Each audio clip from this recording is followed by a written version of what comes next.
Le premier forum régional de l'éco-citoyenneté a réuni le 27 mars plus de 300 acteurs au siège du Nord-Pas-de-Calais. Éco-citoyenneté, un mot qu'on a forcément déjà entendu, mais pour nos participants, ça veut dire quoi? C'est de savoir vivre différemment, de savoir vivre aussi mieux, je pense, dans la durée, et de savoir mieux vivre ensemble. La citoyenneté, c'est une manière de vivre qu'on a hérité du monde contemporain. Et l'éco-citoyenneté, ça va être l'ère du XXIe siècle et des siècles suivants. Et là, on est en mutation de société, de civilisation, de société. Et ces mots vont prendre tout leur sens dans les années à venir. Ça va même s'accélérer. Je pense que tout le monde en prend vraiment conscience maintenant. Donc c'est le moment vraiment de développer, avant qu'il soit trop tard. Pour le sociologue et chercheur au CNRS Éric Potard, le terme n'est certes pas nouveau. Simplement, tout le monde désormais le connaît. Les gens savent ce que c'est. C'est peut-être ça qui est assez nouveau très récemment.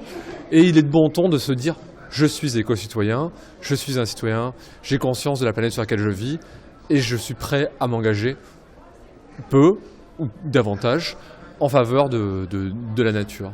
On cherche sur le terrain des groupes d'acteurs locaux suffisamment bien organisés, comme des associations ou des syndicats. Alan Guillou est le coordinateur de Pocheco Canopée Reforestation.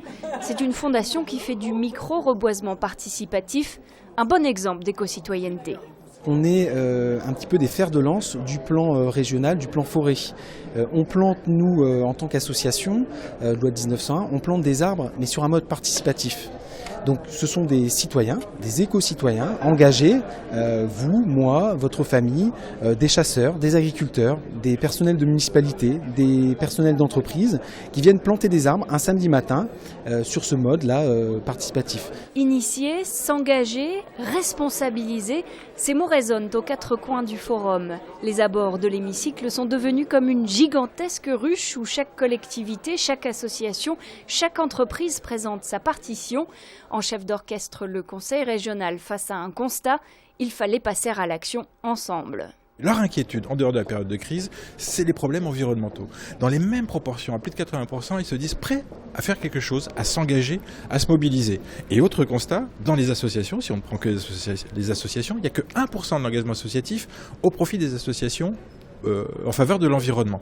Donc il y avait une sorte de paradoxe. Les gens se disent prêts à faire quelque chose, et il y a des associations qui sont prêtes à accueillir, qui ont des projets, qui ont des envies, qui ont des objectifs, et cette offre et cette demande ne se rencontraient pas. De ce premier forum naîtra un plan d'action régional autour de 7 chantiers. Le capital nature du Nord-Pas-de-Calais plante un nouveau décor. Attention, travaux.